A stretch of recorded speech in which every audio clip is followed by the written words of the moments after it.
Hello everybody, Tim Knight here, and normally I kind of focus in on this white frame here because that's where the chart shows up. I've deliberately made the portion of slope charts I'm viewing much larger because this the new view has kind of a double meaning. One, I want to take a fresh look at the index charts, and two, I also wanted to reemphasize the rework, redesign of the user interface within slope charts because it was a pretty big deal. I did a post about this last night.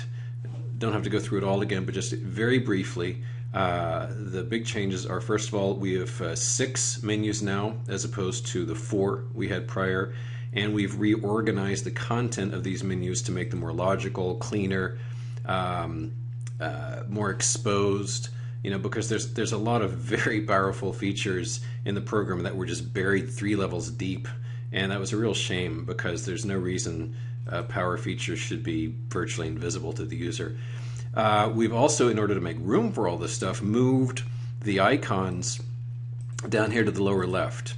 And actually this makes them a lot more accessible too, because for example, I found myself hardly ever using candlestick charts because it was kind of a pain in the neck to drill down and get to the chart type changer and all that. Now that's not the case. You've got instant access to all the icons down here, and the one that's normally up is the drawing tools icon, like so.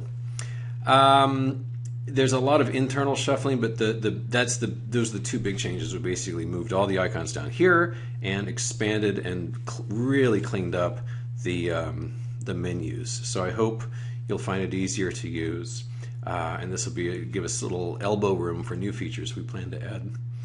All right, well, as far as the indexes go, China trade, again, is driving things. It's getting kind of comic at this point. Just the mere itinerary of a trip out to China to chat about these trade talks that never seem to go anywhere was enough to excite the market to, in many cases, lifetime highs. Let's just thumb through these things. We won't be elegant about this. We'll just go in alphabetical order.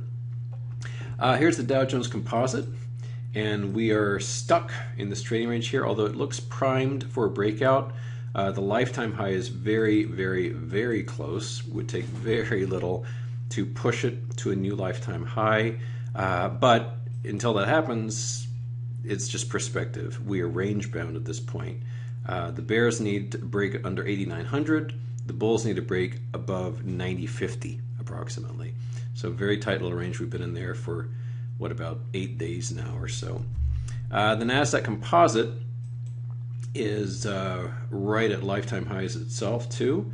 Had a little bit of fuzz right here, a little bit of not the cleanest breakout on earth, but on the whole pretty clean. And this of course will be largely at the mercy of Amazon on Thursday and Apple on Tuesday and Google on Thursday. There's a lot of big earnings coming out. One positive for tech in general was this afternoon, Tuesday afternoon, Texas Instruments, last I looked, was having a nice big up, lifetime high on that one, as was Snap, by the way, very big move higher in Snap.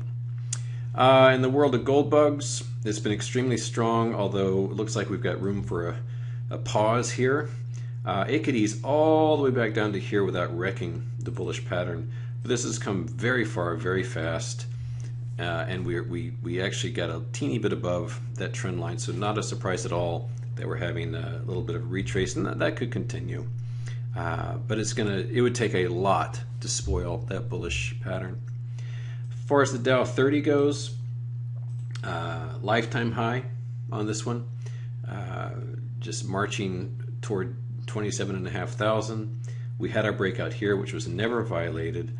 So unlike the comp, this is a very much cleaner, just straight up bullish pattern without any asterisk next to it. NASDAQ 100, cleaner than the comp Q.